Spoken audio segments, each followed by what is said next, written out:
Comme prévu, je vous envoie la solution du problème 13, le petit 3, la résolution graphique, mais d'inéquation. Alors, on commence par regarder quand est-ce que les images sont égales à 0 par la fonction f. Et ensuite, on regarde quand est-ce que les images sont plus petites que 0, c'est-à-dire lues en dessous de l'axe des abscisses. Donc, par la fonction f qui est représentée par la courbe orange, on va donc placer notre curseur sur l'axe des ordonnées à 0 et on va regarder pour quelle valeur de x les images sont lues sous 0 pour la fonction f. On lit donc des images entre -1 et 1. Donc, nous sommes ici, f de x strictement négatif. Si, je pose ça c'est pour positif, x appartient à l'intervalle -1, 1 ouvert. Pour g de x, nous regardons quand est-ce que la courbe est située sous l'axe des abscisses, puisque nous regardons quand est-ce que les images sont négatives. Donc là, on voit que la courbe est située sous l'axe des abscisses pour x. Alors, descendant, allant de moins l'infini jusqu'à cette valeur-là, qui vaut à peu près moins 2,8. Ensuite, elles sont strictement négatives, de -1 à 1,5. Donc, on répond, j'ai de x strictement négatif sur moins l'infini jusque moins 2,8 environ. Union, je suis gauchère, ça va pas très bien. 1,5 plus l'infini. Pour savoir quand est-ce que les images sont strictement supérieures à 3, eh bien, on va faire de la même façon. Les images, elles sont lues sur l'axe des ordonnées. On va jusqu'à 3 et on regarde quand la courbe orange, dépasse 3. Alors, ça se trouve ici, là. Donc, lorsque x vient de moins l'infini jusqu'à -2. Donc, on répond, x appartient à moins l'infini, -2.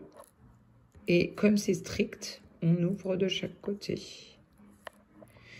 Pour g de x supérieur à 3, de la même façon, on va regarder quand est-ce que la courbe verte a des images, a des points d'ordonnées plus grands que 3.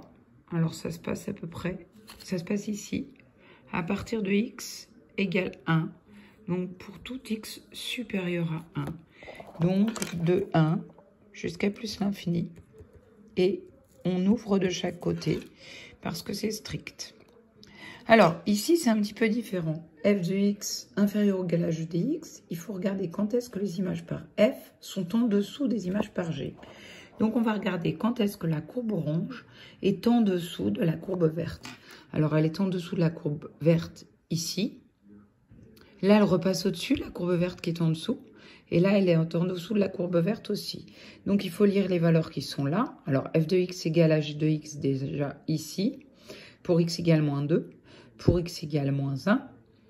Et pour x égale à moins 0,7.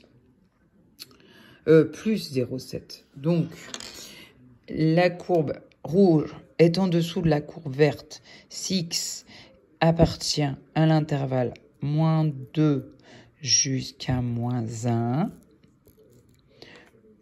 Union 0,7 à peu près jusqu'à plus infini. Hein, je revois. La courbe rouge est en dessous de la verte. D'ici -2 jusqu'à -1. Puis elle est encore en dessous de la verte. Ici, on lit plus 0,7 jusqu'à plus l'infini. Et la dernière question, quand est-ce que la courbe de f est au-dessus de la courbe de g? Alors, on va regarder quand est-ce que la courbe rouge est au-dessus de la courbe verte. Donc, c'est l'inverse. Hein. Pour tout x de moins l'infini jusqu'à -2. Ici, de -1 jusqu'à 0,7. Et c'est tout. Donc, x appartient à moins l'infini jusqu'à -2. ouvert. Ah non, là, je peux fermer, en fait. C'est supérieur ou égal. Donc, il faut fermer les valeurs où c'est égal. Donc, on ferme ici et jamais en plus l'infini. Donc, ici, on ferme. Ou, et je reprends, on est là. La courbe verte est au-dessus ici. Donc, de 0,7.